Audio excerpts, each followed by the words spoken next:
어제 국회를 통과한 전월세 계약갱신 청구권제와 상한제를 골자로 하는 주택임대차보호법이 국무회의 의결을 거쳐 정식 공포됐습니다. 이로써 오늘부터 세입자는 추가 2년의 계약 연장을 요구할 수 있고 임대료도 5% 이내로 인상이 제한됩니다. 먼저 최진만 기자입니다. 정부는 정세균 국무총리 주재로 오늘 임시 국무회의를 열어 주택임대차보호법 개정안 공포안을 의결했습니다. 정부는 곧바로 대통령 재가와 관보 게재까지 마쳐 법안은 정식 공포됐습니다.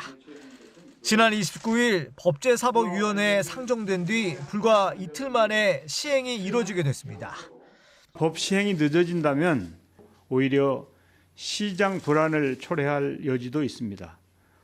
개정된 주택임대차보호법을 즉시에 시행해서 시장의 혼란을 최소화하기 위한 노력입니다. 주택임대차보호법 개정안의 주요 내용은 세입자 보호를 위한 계약갱신 청구권제와 전월세 상한제 도입입니다. 세입자는 추가로 2년 계약 연장을 요구할 수 있고 집주인은 실거주를 하지 않는 한 반드시 세입자 요구를 받아들여야 합니다. 이때 임대료는 직전 계약액의 5%를 넘을 수 없습니다. 정부와 여당은 임대차 3법 중 하나 남은 전월세 신고제도 조속히 입법을 마무리한다는 방침입니다. 다음 달 4일 국회 본회의가 열릴 예정으로 현재 상임위를 통과한 부동산 관련 법안들과 함께 일괄 처리될 것으로 보입니다.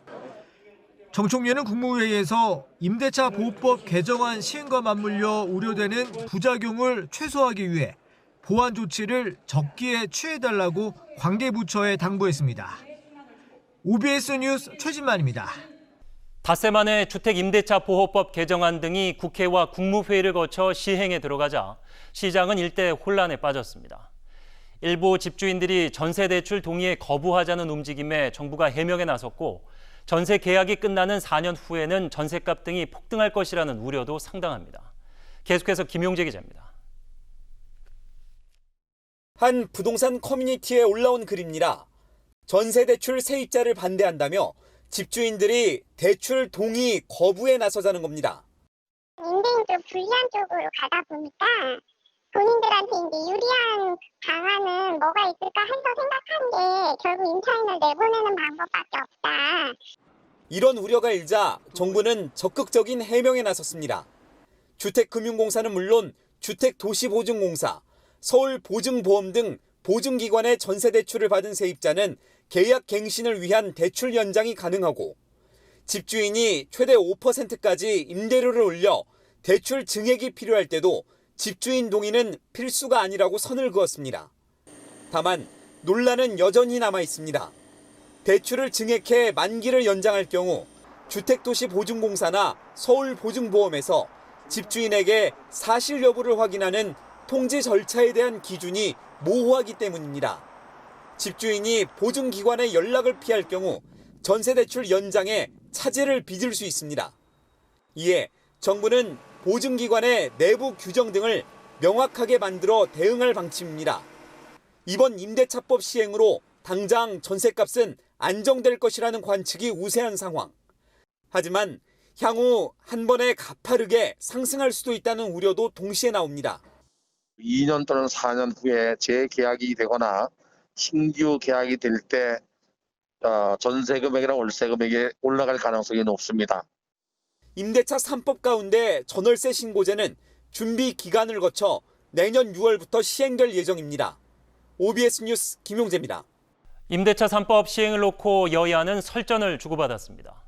여당은 국민의 주거 기본권을 보장할 수 있게 됐다고 강조했지만 야당은 난동 수준의 입법이라고 평가절하했습니다. 정주환 기자입니다. 더불어민주당은 세입자 보호제도의 대혁신을 이뤄냈다고 자평했습니다.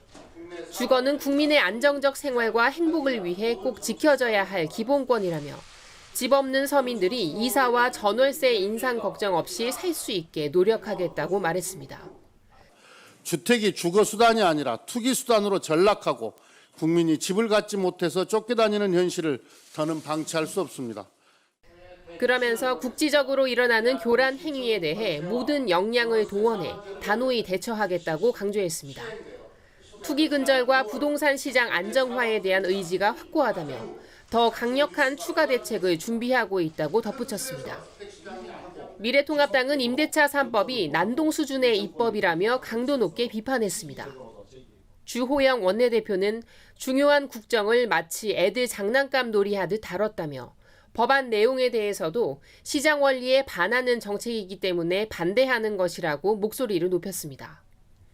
통합당은 또 집값 폭등 관련 자료를 내고 서울과 수도권 집값과 전세값 폭등의 가장 큰 원인은 문재인 정부의 규제 강화와 공급 억제 일변도의 부동산 실정 때문이라고 지적했습니다.